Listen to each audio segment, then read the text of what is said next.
ॐ ऐं दुर्गां शिवं शान्तिकरीं ब्रह्मणीं ब्रह्मणोऽप्यां सर्वलोकपुनोतीं च पुनामामि सदा शिवां मङ्गलं शोभनं शुद्धं निष्कलं परमङ्गलं विश्वेश्वरीं विश्वमातां चण्डिकां प्रणमामहं सर्वं देवमयीं देवीं सर्वलोकभयापहं ब्रह्मेश विष्णुनमितं प्रणमामि सदा मां बिन्धस्तां बिन्धनीलयं दिव्यस्थाननिवासिनीं योगिनीं योगजननीं चण्डिकां प्रणमामहं ईशानमातरं देवमीश्वरी विश्वप्रियां प्रणतोऽस्मि सदा दुर्गा संसारवातारिणीं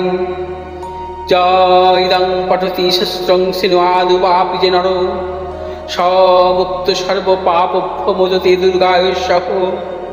ॐ आयुर्देहि यशो देहि भाग्यं भगवती देहि मे पुत्रां देहि धनं देहि सर्वान् कामश्च देहि मे प्रचण्डे पुत्रदे नित्यं सुप्रीति शिरोनायिके कुलोत्पत्तिकरे चक्रे जयं देहि नमोस्तुते। रुद्रचण्डी प्रचण्ड सायिषी प्रचण्ड बलशालिनी रक्षमां सर्वतो देवी विश्वेश्वरी नमोस्तुते। दुर्गे तारिणी दुर्गे तं सर्वाशुभानिवारिणीं धर्मार्थमोक्षदे देवी नित्यं मे वरदा भव। दुर्गे दुर्गे महाभागे ताइमां शङ्करे प्रिये महिषासिंहमदोमत्ते प्रणतोऽस्मि प्रसीद मे। हरो पापं हरो क्लेशं हरो शोकं हरात्मकं हरो रोगं हरो क्षोभं हरो मारि हरिप्रिये। নমস্কার দর্শক বন্ধু, পণ্ডিতজি ভিঘুষী যাদব বলছি। 27শে ডিসেম্বর 2024 শনি শতবিশা নক্ষত্র থেকে কুম্ভ রাশির পূর্ব ভাদ্রপদ নক্ষত্রে প্রবেশ করবে এবং পূর্ব ভাদ্রপদ নক্ষত্রে থাকবে 28শে এপ্রিল 2025 পর্যন্ত। বর্তমানে শনি অবস্থান করছে কুম্ভ রাশির শতবিশা নক্ষত্রে। 27শে ডিসেম্বর কুম্ভ রাশির পূর্ব ভাদ্রপদ নক্ষত্রে প্রবেশ করবে। 28শে এপ্রিল মীন রাশির পূর্ব ভাদ্রপদ নক্ষত্র পর্যন্ত অবস্থান করবে শনি এবং 28শে এপ্রিলের পর মীন রাশির উত্তর ভাদ্রপদ নক্ষত্রে প্রবেশ করবে শনি। মূলত যেহেতু 29শে মার্চ 2025 শনি কুম্ভ রাশি থেকে মীন রাশিতে প্রবেশ করবে এবং মীন রাশিতে পূর্ব ভাদ্রপদ নক্ষত্রে শনি 28শে এপ্রিল 2025 পর্যন্ত অবস্থান করবে। অর্থাৎ পূর্ব ভাদ্রপদ নক্ষত্র অর্থাৎ এই বৃহস্পতির নক্ষত্রে শনির অবস্থানকালে কাজের ক্ষেত্রে শুভ ফল আসতে পারে। একটি কথা মনে রাখতে হবে যে শনি এবং বৃহস্পতির সম্পর্ক সর্বদাই শুভ। শনি মূলত বৃহস্পতি যুক্ত বা বৃহস্পতি দৃষ্ট বৃহস্পতির নক্ষত্রে অবস্থানকালে যদি শনির কোনো মহাদশা চলে সে জাতক জাতিকার জীবনে প্রভূত সাফল্য পান। দেবগুরু বৃহস্পতির সাথে শনির সম্পর্ক মধুর। অতএব পূর্ব ভাদ্রপদ নক্ষত্রে বৃহস্পতির নক্ষত্রে 27শে ডিসেম্বর 2024 থেকে 28শে এপ্রিল 2025 পর্যন্ত বিশেষভাবে শুভ। এই সময় নানা রকম সাফল্য দান করবে বিশেষ রাশি জাতক জাতিকাদের ক্ষেত্রে। কারণ শনি এমন একটি গ্রহ, আমরা জানি শনি হচ্ছে গ্রহরাজ, শনি হচ্ছে কর্মফলের দেবতা। শনি যদি শুভ থাকে, শনির যদি দৃষ্ট শুভ থাকে, সেই জাতক জাতিকার জীবনে সর্বক্ষেত্রে সাফল্য পান। কারণ কর্মফল দান করেই শনি। শনি যদি শুভ না থাকে আপনার জীবনে কখনোই শুভ কর্মফল দান করতে পারে না কোনো গ্রহই। যে সমস্ত জাতক জাতিকা যারা বিপদগামী হন, তাদের কর্মজীবনের নানান দিক থেকে যারা বিপদগামী হন, অর্থাৎ অসৎ পথে অসৎ উপায়ে যারা অর্থ রোজগার করেন, যাদের কর্মজীবনে নানা রকম অপজয় সৃষ্টি হয়, কর্মজীবন যাদের নানা রকমভাবে অবহেলা সৃষ্টি হয়, বা কর্মজীবন সংক্রান্ত যাদের জীবনে নানা রকমের প্রতিকূলতা আসে, দেখা যায় তাদের জন্মছকে শনি গ্রহ শুভ অবস্থায় থাকে না।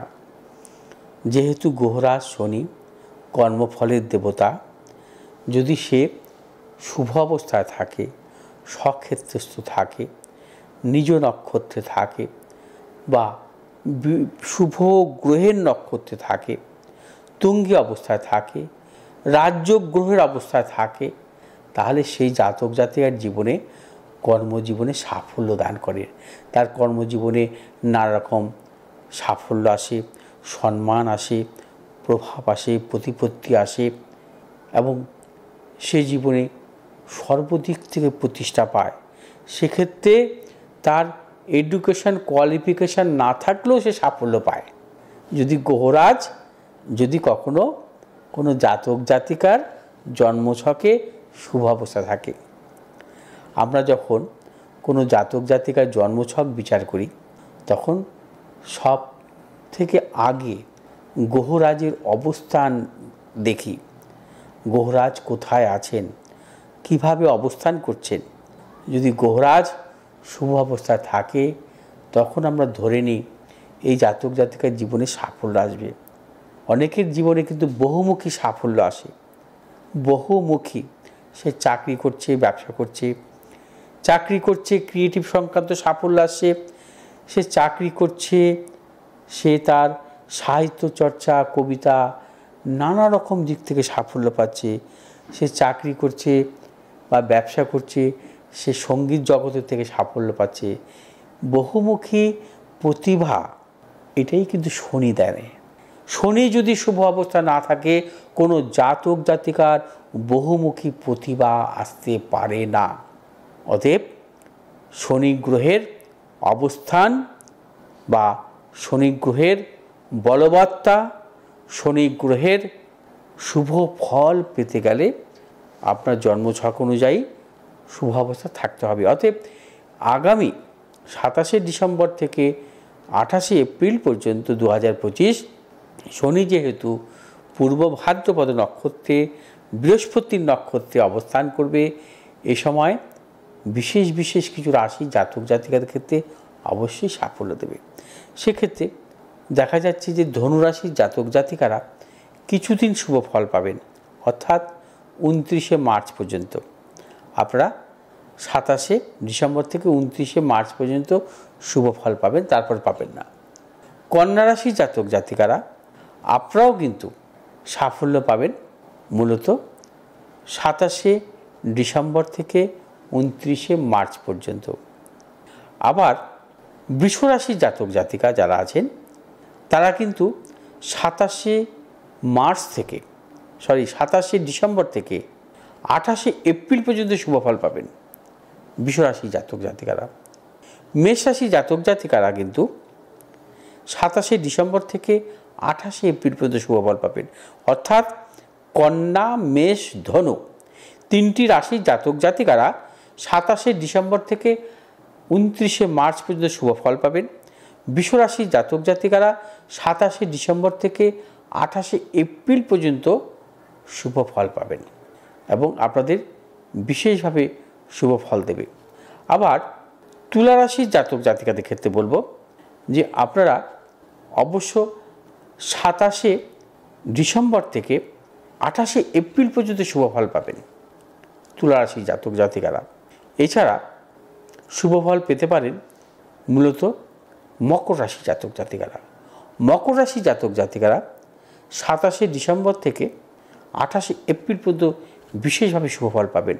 অর্থাৎ বৃষ, তুলা, মকর এই তিনটি রাশির জাতক জাতিকাদের ক্ষেত্রে 27শে ডিসেম্বর থেকে 28শে এপ্রিল পর্যন্ত শুভ ফল আশা করতে পারেন। দর্শকবৃন্দ, অতএব বৃহস্পতির নক্ষত্রে শনির প্রবেশ কোন কোন রাশির জাতক জাতিকারা শুভ ফল পেতে পারেন, তার সম্পূর্ণ বিস্তারিত আলোচনা আপনাদের সামনে তুলে ধরলাম। যদি আপনাদের আমার এই ভিডিওটি ভালো লাগে আপনারা শেয়ার করবেন, লাইক করবেন, কমেন্ট করবেন, পাশে থাকা বেল আইকনটি টিপে আপনারা সাবস্ক্রাইব করবেন। ভালো থাকুন, সুস্থ থাকুন।